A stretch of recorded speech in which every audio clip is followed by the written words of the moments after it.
So I wanted to show you guys this in this video. I decided to not hook the L6 to the camera only because I feel like I'm having trouble getting the volume right, and until I can get it to where it sounds better than this that I got going on right now, it's probably just easier to use this little cheap speaker for this sake. But anyway, the point is that you can record onto the disc using the USB-C. And I'll be honest, I like it better using the USB-C. The only issue that I have with it is you have to have something that can recognize it so that you can route your stuff. So AUM works great on the iPad for it. And on desktop, you pretty much got Loopback or your DAW that you can use, but you need something to route the audio to it, right? So that's kind of the kicker. I want to show you the desktop, but in its current state, I would have to remove the camera and show you that way. So give me a second. I'm going to remove the camera and show you how it looks on the desktop. And the only reason you need to see this is just because I'm running Pigments, and you can see there I have my instruments routed into the monitor now as the Zoom L6, but also as the S4. And that allows me to be able to route the audio so that you can hear the S4 clearly. And even if I go through the L6, I want you to be able to hear the pedal too with it. So, and unless the monitor is on this one, so if you hit Control Monitor,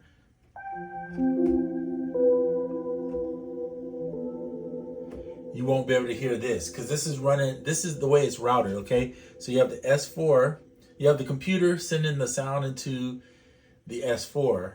Then the S4 is sending its sound out of it into the, and the N is on this side, by the way, on the slower pedal. And then the slower is sending these two right here, sending out from the slower into the L6. And then this is the speaker going out of the headphones. And the only reason I'm using the speaker going out of the headphones is because, well, that was the first cable I grabbed. But you don't have to use it that way. You could, depending on what your speaker is like, or if you want to plug headphones in, which is how I typically work, that's the better way. But if not, I got so many cables, I'm trying to grab another cable to show you. You can also use this right here, which is just a split 1/4 inch, right? You guys see that? And then this little guy, that's what I could run from the master out there, but I'm just using the headphones. So those are my options, depending on what cables you have. So yeah, so I just recorded something simple in. In fact, I'll do it again. We'll just go clear the buffer. Clear the buffer is what I was trying to do. Clear, it might be good to press clear. That usually helps. All right, so this is one sound. Let me just pick a different sound on the computer. PlayStation. That's interesting. I'm just using my different presets. Let's try this one. I like that. So if your monitor's on, in this little right corner over here, you'll see a little light going off. Monitor's on. As long as it's on, you're good. If you hit record, if you hit play, it's not, I mean, you hit record,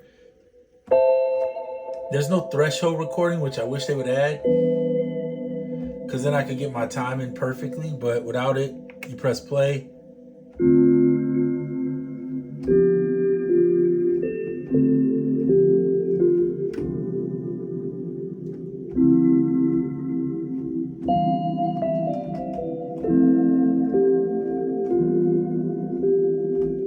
Hit play again.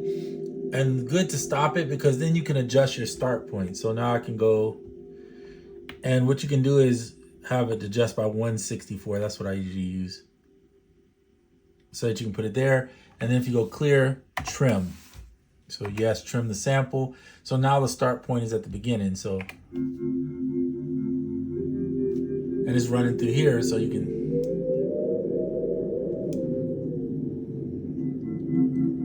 How much you want wet, dry.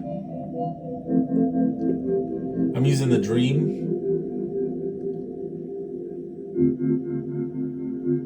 filter.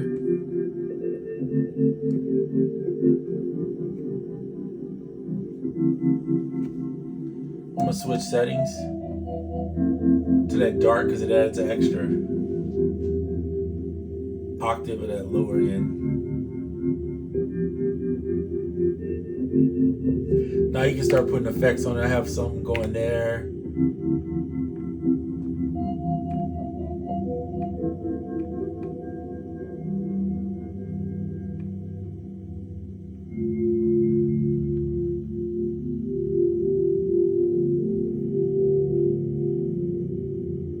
Change the scale if you want, doesn't matter.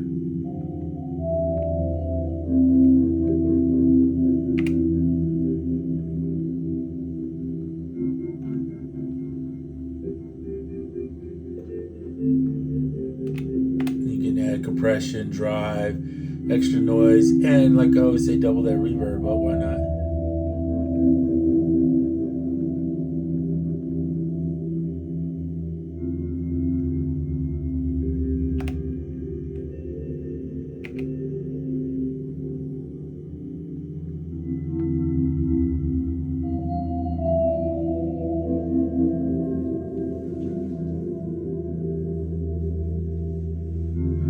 And that's how you sound shape on the S4 using other stuff. Now, if you want to record this, I would say you're either going to record the sound back into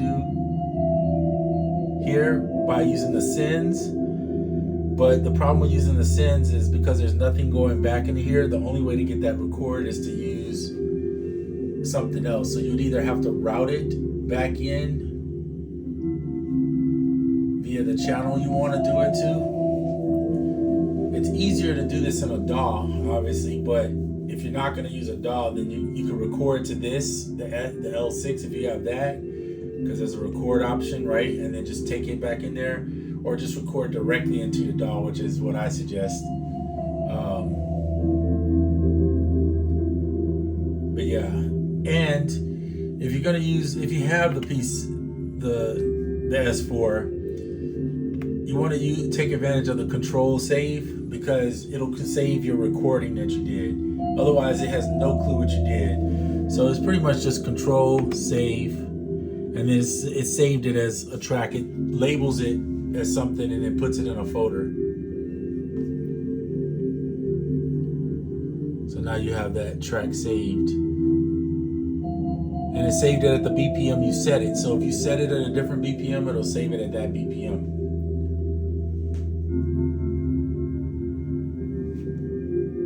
So it's pretty cool.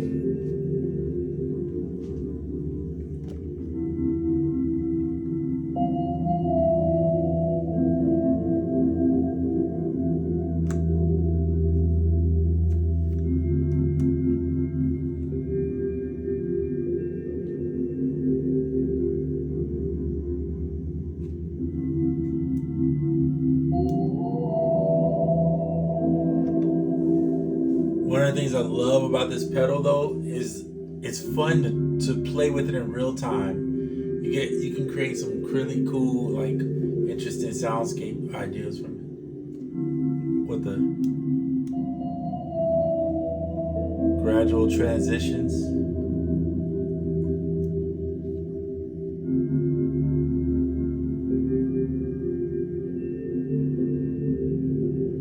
Little filter.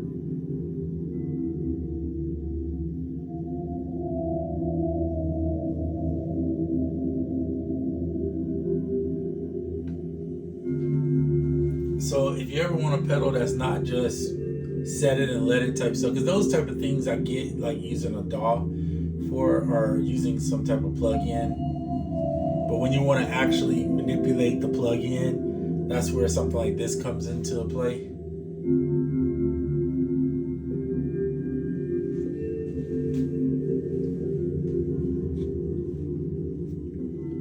Now you can build over that and go to another track.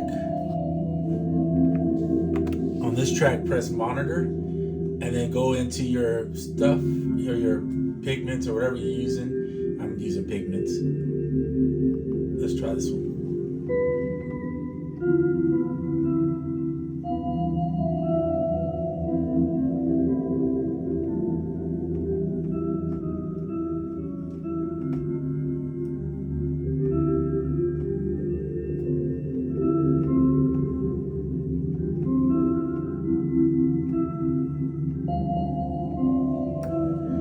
let's say I want to record here. Hit record.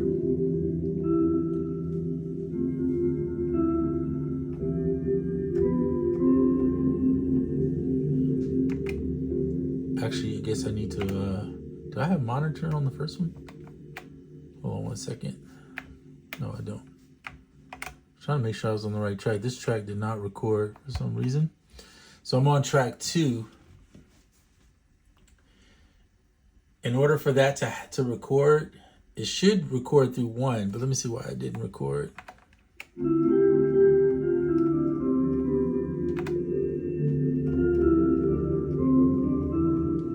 Nope, didn't record still. Hold up. Maybe I need to send the output to the other tracks here. Let me do that. Let me send the output to all the tracks, or at least 1 through 8. Okay, so now it should work. So it'll record on any track you play. I forgot to set you have to set the channels to the channel of that track. So we're on track 2. So we're gonna go back here, hit monitor. There we go. Now we can see it. So I'm gonna press record, and when I hit play, it's gonna start going. So I have to start immediately.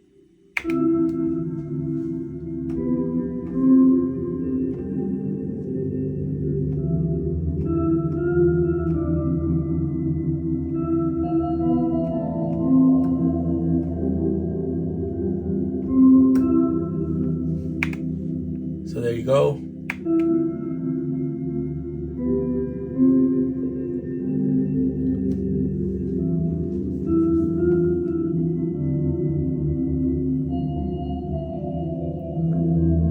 I'm gonna slow it down.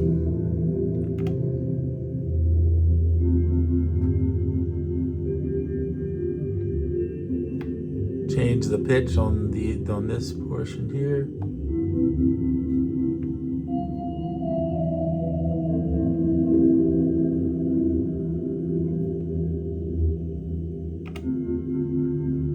Detune that a little bit.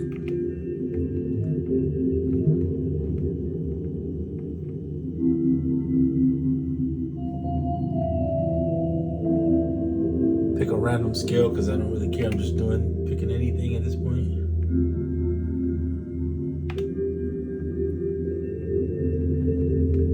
Turn the reverb size up here, down.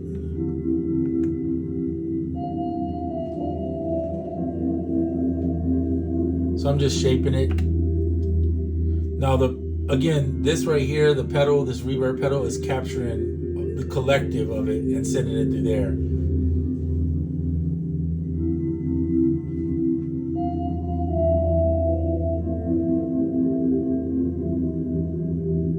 That's that detune. I can hear it. It's like, yeah, it's right there. I'm tearing that off.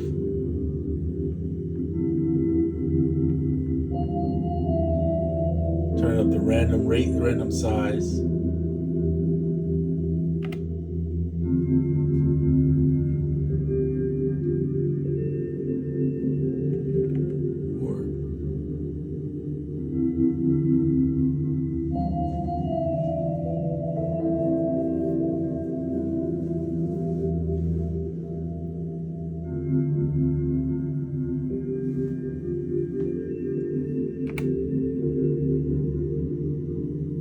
There's another filter that exists on the mixer, which is just a low pass, high pass. I'm gonna turn the high pass up on that. I mean the low pass on it.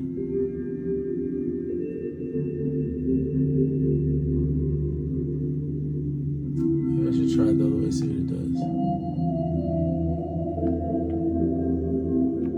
You don't like it? Just hit clear and touch the knob and it'll go back to the way it was. It's fine.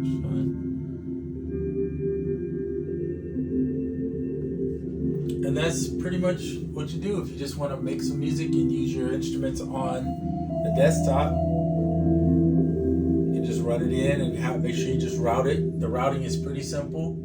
I'm using Loopback, but you can use your DAW. Just make sure you have channels going out to the corresponding channels, right? So 1 and 2 when you're sending in, rather, 1 and 2 is track 1, 3 and 4 is track 2, 5 and 6 is track 4 or 3 rather. I'm sorry, and 7 and 8 is the track 4. However, you could send everything to 9 and 10, because 9 and 10, when you're sending out via USB, runs to the master, and you can just use one channel to record everything. But if you want them separate, that's just what you have to do on the other end.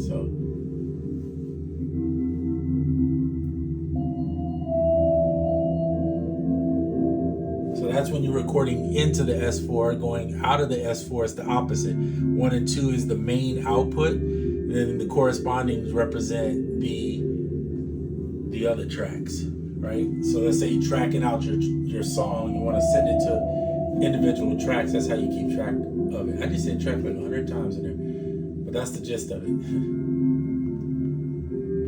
Let's add another track. I don't want to lead. I'm thinking of pad. Not that one.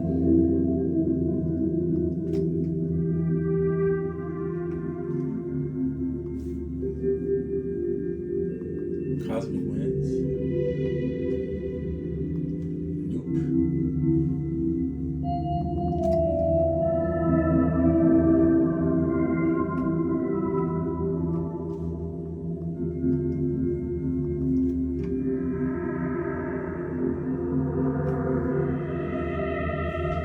It's supposed to be a drone, but I don't picture that.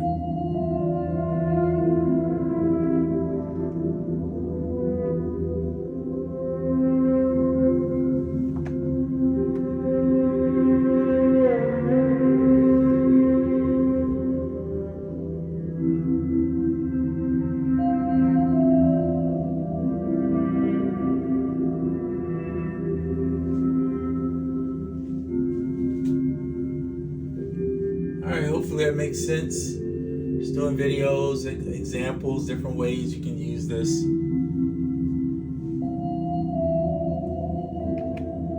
I'm gonna stop it. Long tails and trails, right? Trails is what I meant to say, but tails, that is tail end. So it just lingers out. So that's an option just to show you. You don't need this equipment to do these type of things. By the way, you can do this stuff you can do similar things. You can't do exactly what I'm doing, but you can do similar things with iOS as long as you have enough apps that can do what you want it to do. And that means you need some good reverb. You'll need, you probably want to have a controller if you want to do this live of the movement. So some type of controller that can control all the parts. I will say, and I'm going to scooch this thing over this way a little bit. Sorry about all the cables. This controller here, the Novation launch key, is solid. And these 8 up here can be MIDI mapped to control devices. So don't sleep on like getting at least this one or the mini. This is the 37 regular one, but there's also the 37 one that has the mini with the mini keys, and it still has those knobs. So you lose a lot of the transport bars, that stuff that I like. But if you don't need that and you're just looking for something to be able to control your devices or your sounds or whatever you have, don't sleep on using that type of keyboard. All right. Well, I hope all is well, and I'm out.